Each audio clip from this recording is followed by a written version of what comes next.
Resulta que yo les he dicho que vengo del ateísmo.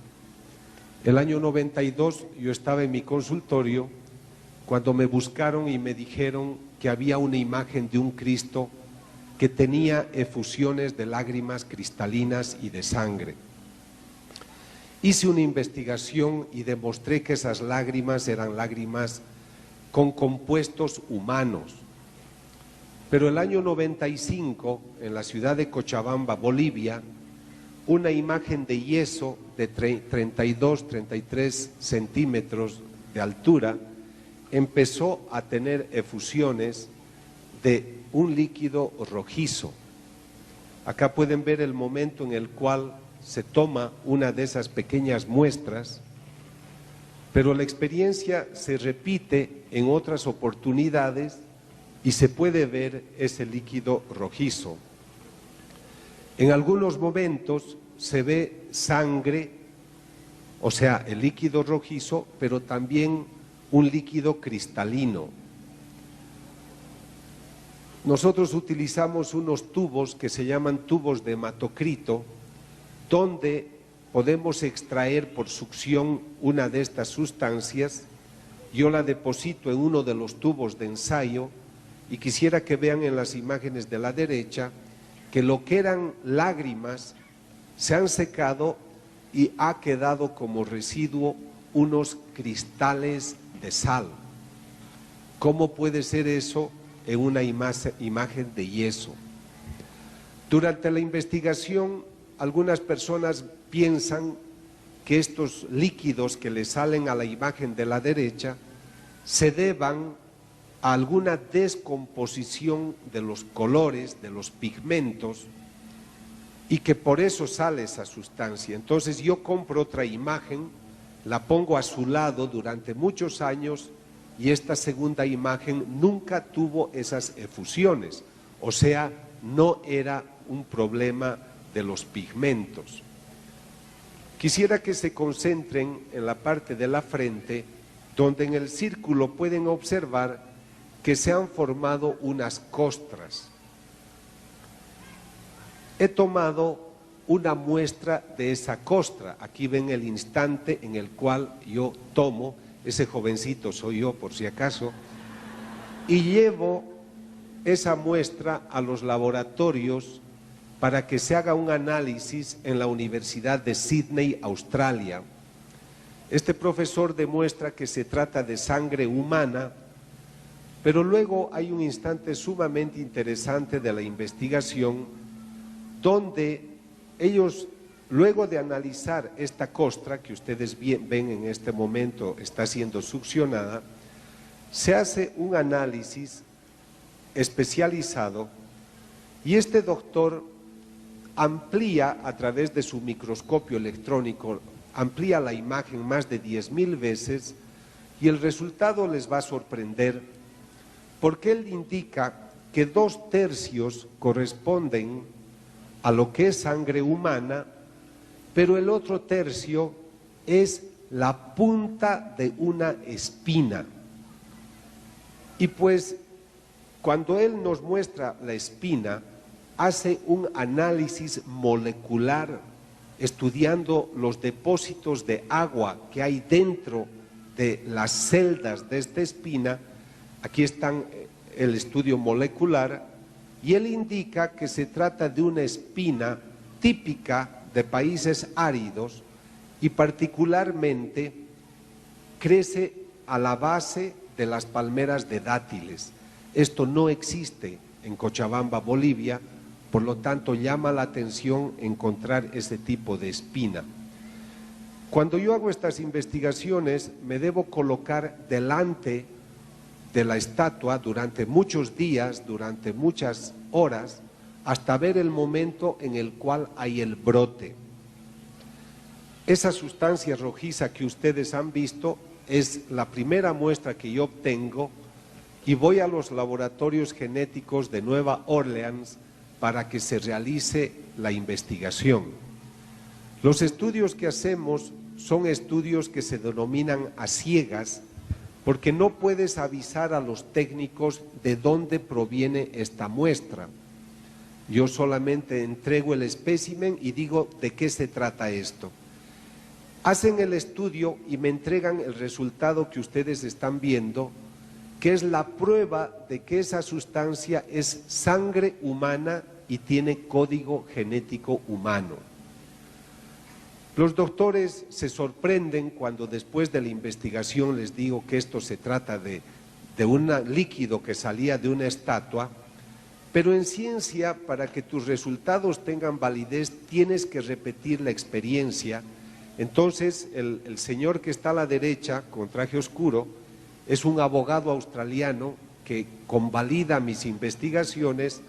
Él es el que hace analizar y en Australia confirman por segunda vez que se trata de sangre humana con código genético humano. El tercer estudio lo realizamos en la Universidad de Roma a través de una clínica católica del Hospital Gemelli, y este es el profesor Fiori y él confirma por tercera vez que se trata de sangre humana con código genético humano. Algunas personas piensan que estas estatuas tengan alguna sustancia o algún mecanismo, interior que les hace tener estas efusiones. Entonces yo llevo la estatua a un centro de tomografía axial computarizada para que puedan hacer radiografías especializadas, y cuando se hace el estudio en distintas instancias se va demostrando que por dentro la imagen está hueca. Por lo tanto, no hay ningún mecanismo que explique la efusión porque la máquina está hueca por dentro.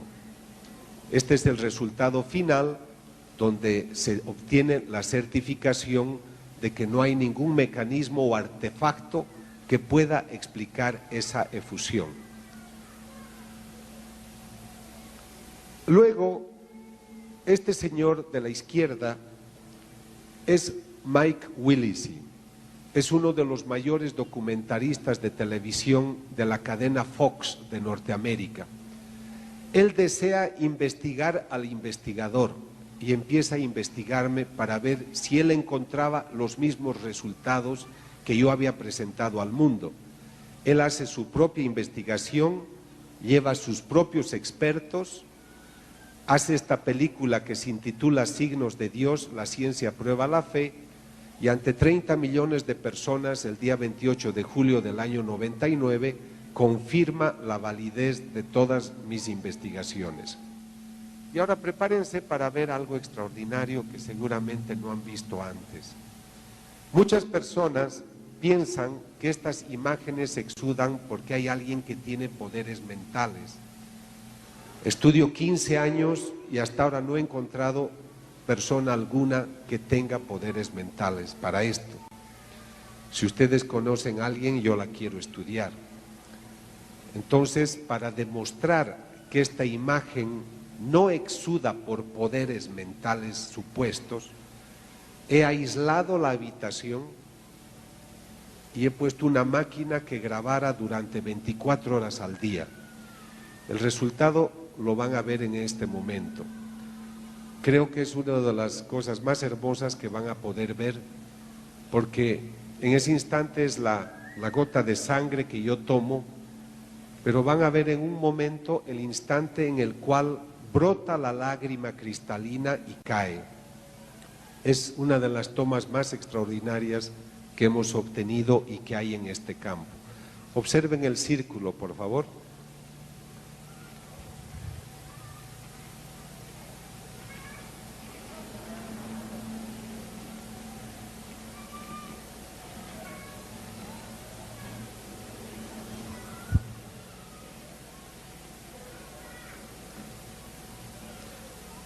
La gota del ojo izquierdo se ha depositado en el bigote. Creo que este video se llama Las piedras gritarán, creo que lo encuentran allá.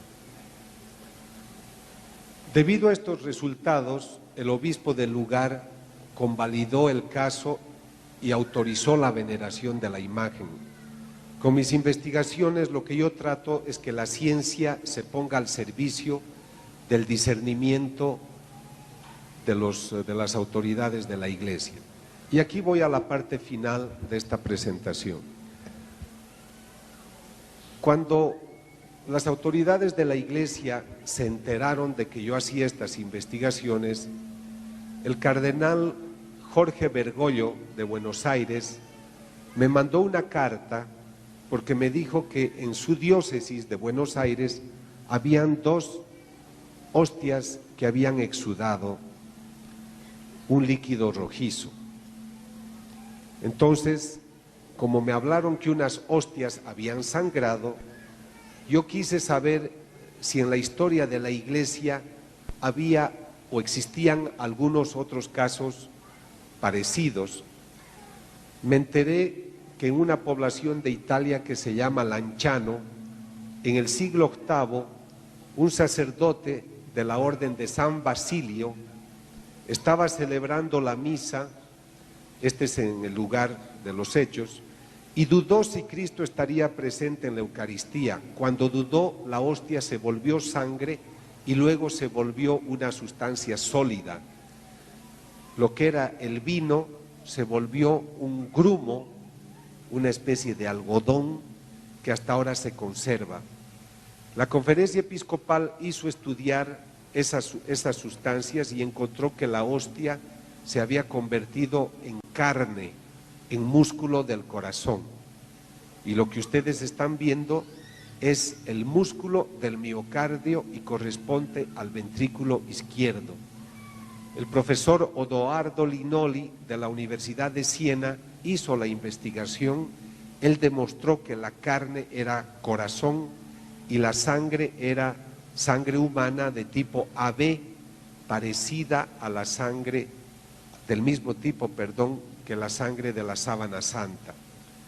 Luego en Italia, en Bolsena, en el año 1263, otro sacerdote celebraba la misa y también dudó si Cristo estaría presente en la Eucaristía, esto repito en el siglo XIII, y cuando él dudó, la hostia empezó a sangrar. Él la puso en el corporal, que es el que ustedes pueden ver, y pues se conservó hasta el día de hoy.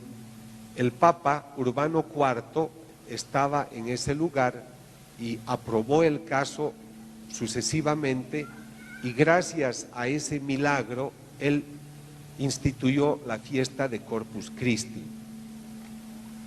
Luego, en otra población de Italia que se llama Casia, en el siglo XIV, esto tiene que enseñarnos a tener mucha reverencia con la Eucaristía. Un sacerdote estaba poniéndose muy tibio con la Eucaristía. Entonces un día le llaman a que lleve la comunión a un enfermo. Y él toma la hostia y la pone en medio de un libro. Y se va a llevar la comunión a ese enfermo. Cuando le quiere dar la comunión, se da cuenta que la hostia se ha pegado a las hojas del libro. Y si ustedes ven esta imagen, tiene un cuadrado alrededor, porque es la hostia que está pegada al papel del libro que el padre llevó. Esto yo debo recalcar porque era una desatención del sacerdote, y evidentemente cuando él vio sangre pues se asustó y se preocupó por su actitud. Muchas veces nosotros comulgamos sin meditar, sin pensar, sin prepararnos. Hay gente que comulga sin cumplir los requisitos para ello. A veces no tenemos el tiempo para ir a conversar con el Señor delante del Santísimo. Yo quisiera que uno de los frutos de este encuentro también sea la revalorización en nuestras vidas de lo que es la presencia de Cristo en la Eucaristía. Yo les voy a mostrar en este momento mi investigación, van a ver maravillas, pero quisiera que se vayan preparando a entender que el Señor dijo: yo no me puedo marchar y dejarlos abandonados a ustedes, por eso yo les dejo mi cuerpo y me quedaré con ustedes siempre. Y el Señor hace algo que ninguna madre ha hecho. Para amar, para demostrar su amor a los hombres, nos deja su propia carne. Ninguna madre se ha secado un pedazo de carne para darle de comer a su hijo, pero Cristo sí lo hace. y se queda en un tabernáculo 24 horas al día esperando que vayamos a visitarlo. Y en muchos países se cierran las iglesias porque no hay gente que vaya a conversar con el Señor. Entonces estos eventos místicos se han repetido en muchos lugares del mundo. El último es el de Betania, Venezuela, donde esta hostia sangró el año 91. El obispo del lugar, Monseñor Pío Velo Ricardo, hizo los estudios del caso y luego de los resultados reconoció que el caso era sobrenatural y autorizó la veneración de este caso. Y aquí viene la investigación que yo empiezo a realizar el año 99. El 15 de agosto del 96, una persona recibió la hostia en la mano y se le cayó al suelo. Como estaba en el suelo, dijo: está sucia, ¿para qué voy a comulgar eso?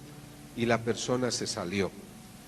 Otra persona más respetuosa de la hostia consagrada la levantó y le avisó al padre Alejandro P.C. que esa hostia estaba en el suelo.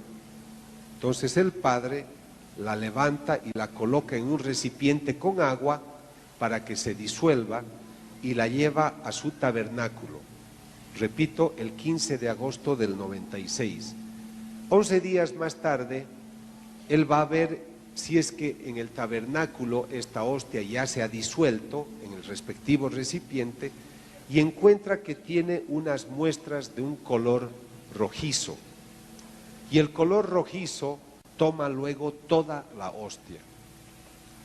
Van a consultarle al arzobispo, siempre el año 96, pero el arzobispo, que era muy mayor, dice: mira, esta es una cosa muy complicada, no hagan nada, guarden la hostia hasta otro momento.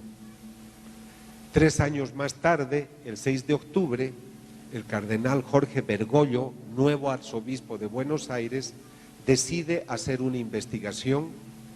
Él llama al Vaticano y Monseñor Girotti, que es el responsable de mis investigaciones, le dice que puede buscarme para que yo haga la investigación. Entonces voy a entrevistar a los sacerdotes que han visto el caso, tomo las muestras, son 2 muestras que debo analizar. Ahí estoy tomando una en un tubo, ese jovencito soy yo. Entonces veo la muestra y la voy a separar para un análisis ulterior. Tengo una muestra húmeda y luego tendré también otra muestra que es una especie de costra, que es una muestra seca. Ahí la ven.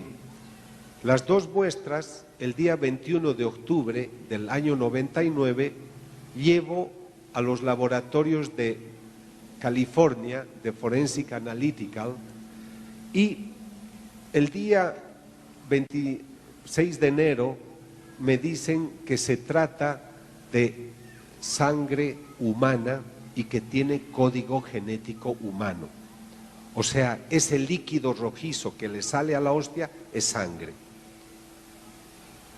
Entonces me dicen: doctor, tenemos que avanzar un poco más en la investigación y lo vamos a contratar al profesor Lorenz, que es experto en histopatología. Pero ¿por qué quieren al doctor? Yo estaba asustado por los costos, porque estas investigaciones tengo que financiarlas yo. Esto no te paga la iglesia. Y esos estudios son caros. Entonces yo tenía miedo. ¿Por qué querían que entre otro médico? Dicen: porque hemos encontrado algo que parece piel humana. Entonces el doctor hace el análisis y dice: aquí hay piel humana y glóbulos blancos. Cuando me dicen que es piel humana, me viene un presentimiento y decido viajar a Italia a buscarlo al doctor Odoardo Linoli, que había estudiado la hostia del Lanciano y dijo que era músculo del corazón. Entonces él ve la muestra que nosotros le llevamos con 2 amigos australianos y él dice: esto no es epidermis, esto no es piel humana, esto es probablemente tejido del corazón. El 2002 lo buscamos al profesor John Walker que es el que investigó y descubrió la espina en el Cristo de Cochabamba, y él hace el análisis de nuestras muestras y dice, se trata de células musculares, esto no es piel humana.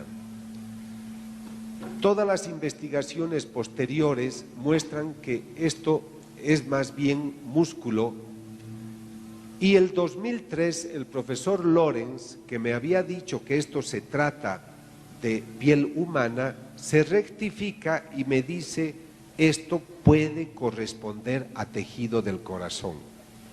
El profesor Linoli me dice, probablemente sea corazón.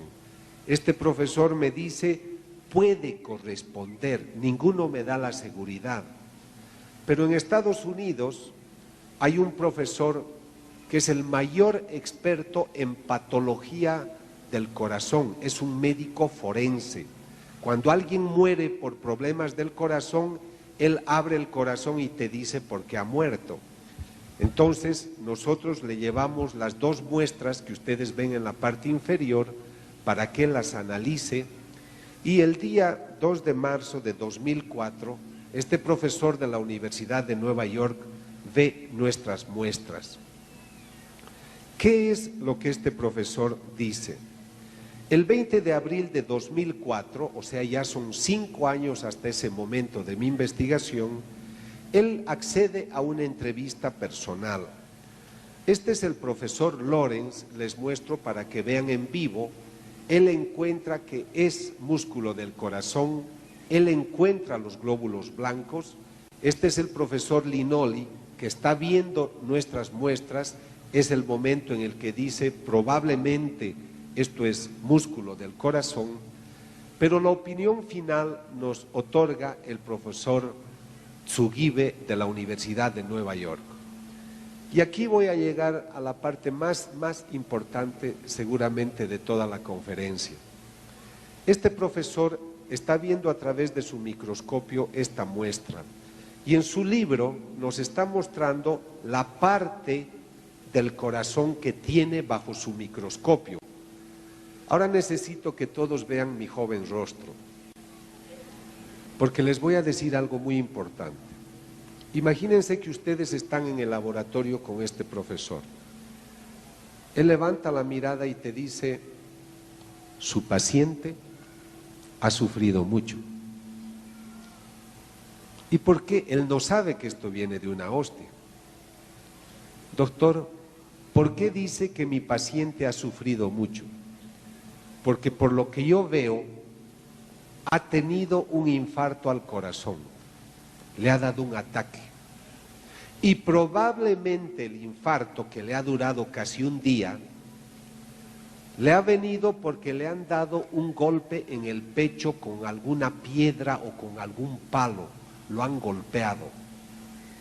¿De qué ha muerto su paciente? Dígame. ¿Qué le han hecho? Ha sufrido mucho su paciente. Ahora, él vuelve a mirar a través del microscopio. Y ahora sí, véanme. Porque él levanta la vista y dice, ¿cómo hacen ustedes para traerme un tejido vivo si se supone que esto viene de un hombre muerto? Y la pregunta al doctor, doctor, ¿por qué dice eso? Y mira por el microscopio, porque el tejido está latiendo. En la investigación se encuentran glóbulos blancos. Se pensó que era piel humana porque las estrías de los músculos estaban separadas, eran irregulares. Y eso ocurre cuando los tejidos están inflamados o lastimados. Entonces, en el primer estudio no se pudo determinar, pero llamó la atención que habían glóbulos blancos. Si ustedes van al laboratorio y les extraen sangre, sus glóbulos blancos a los 10-15 minutos se desintegran y desaparecen. Todos estábamos sorprendidos que desde el año 1996 hasta el presente, hasta el 2005, los glóbulos blancos estuvieran activos. Entonces, había un tejido lastimado y los glóbulos blancos eran activos, porque aquí el doctor puede confirmar, los glóbulos blancos tienen mucho que ver con nuestro sistema de reacción cuando hay una patología, una enfermedad, una inflamación, una infección. Entonces, cuando él nos da el informe, el doctor indica que se trata de músculo del miocardio, corresponde al ventrículo del corazón, ha tenido un ataque cardíaco, ha sufrido mucho, y la síntesis de la investigación es de que se trata de carne y sangre, corresponde a músculo del miocardio, del ventrículo izquierdo, el corazón ha sufrido traumatismos y el momento en el que yo tomé la muestra, el tejido estaba vivo. Esto para los científicos es una cosa extraordinaria. La ciencia no puede explicar. Yo no puedo hablar de milagro porque eso corresponde a la Iglesia. Lo que yo le digo a la Iglesia, aquí este informe, este caso es auténtico, no hay manipulación y ustedes tienen que decidir sobre esta, o sea, decidan lo que vean, pero aquí tienen un estudio totalmente válido. Entonces, el cardenal Bergoglio, a quien entregué el resultado el 17 de marzo de 2006, él me autoriza a que yo hable por el mundo de estos resultados y en la parroquia de Santa María en Buenos Aires autoriza que se haga la veneración de esta muestra, de esta hostia sangrante. Cuando uno hace ciencia e investiga, yo debo viajar pronto a Corea para investigar estas otras dos hostias que han sangrado y estoy interesado en hacer más investigaciones para poder demostrar que la sangre de la sábana santa corresponde a la misma persona del Cristo que llora y de las hostias que han sangrado. Y para terminar, ustedes me dirán, ¿qué significa todo esto para mí?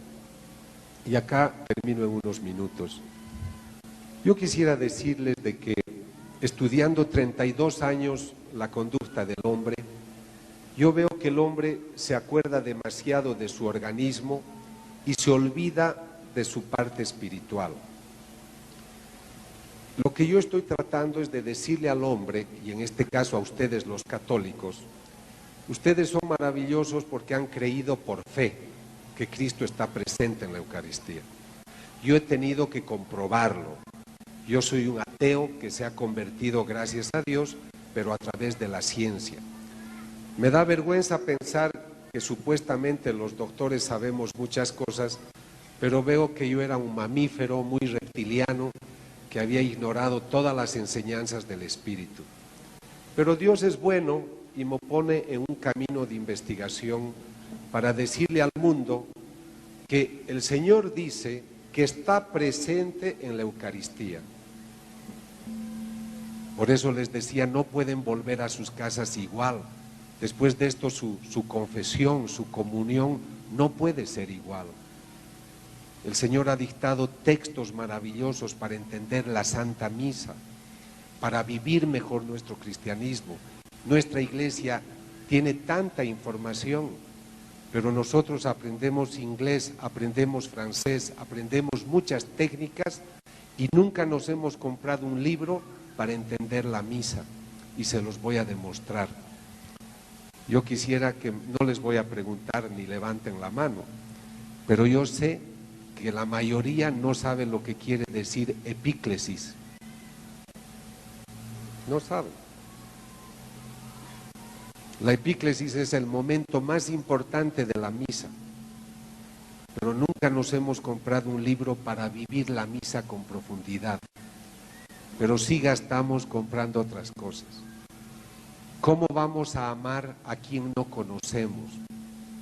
¿Cómo vamos a entender cómo habla el Señor si solo le hablamos cuando tenemos problemas y no nos acercamos a Él para acompañarlo, para intimar, como un buen padre habla con el hijo y viceversa.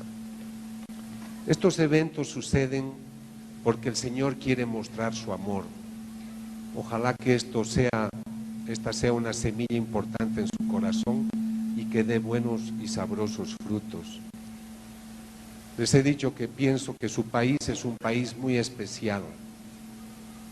Quisiera decirles a los jóvenes que ellos son los heraldos que anuncian un nuevo tiempo, una nueva sociedad. Pero no solamente tienen que anunciarla, ellos también son los ciudadanos que tienen que vivir en esa ciudad y tienen que construirla. Ustedes son los que pueden realizar los sueños. ¿Por qué tenemos que pensar en nosotros en vez de pensar en lo que nuestra vida puede ser al servicio de los hombres? Yo antes atendía a 50 pacientes cada día.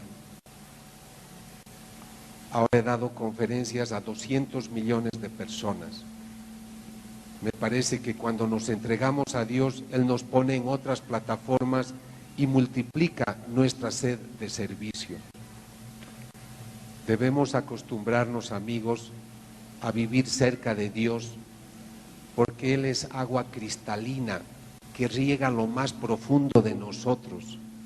Y si tú eres un árbol que crece cerca al agua cristalina, tus raíces serán muy profundas, tu tronco será muy robusto, tus hojas serán muy verdes y tus frutos muy sabrosos. Que de esta reunión salgan frutos muy sabrosos. Que Dios les bendiga y gracias. Gracias, gracias. Gracias.